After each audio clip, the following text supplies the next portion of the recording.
नमस्कार मित्र आणि मैत्रिणींनो. तर मी तुम्हाला आज आई वडील काय असतात हे सांगणार आहे. आई वडील. आईमुळे जन्म मिळाला तर वडिलांमुळे अस्तित्व. आईमुळे जन्म मिळाला तर वडिलांमुळे अस्तित्व. आई 9 महिने पोटात ठेवून पोसते. आई 9 महिने पोटात ठेवून पोसते. तर वडील आयुष्य संपेपर्यंत पोसतात. हजारो काय लाखो वेदना सहन करून जन्म देते ती आई. लाखो वेदना सहन करून जन्म देते ती आई. तर आयुष्यभर लाखो वेदना सहन करून भविष्य बनवतात ते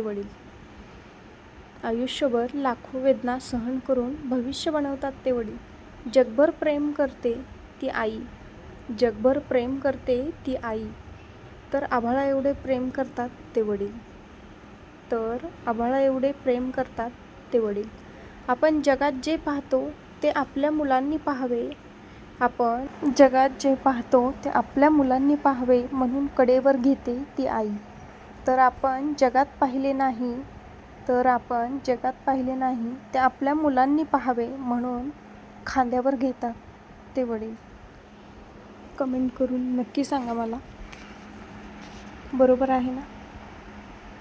आणि माझ्या चॅनेलवरती जर नवीन असाल आणि जर व्हिडिओ बघत असाल तर लाईक करा, शेअर करा आणि सबस्क्राईब करायला विसरू नका.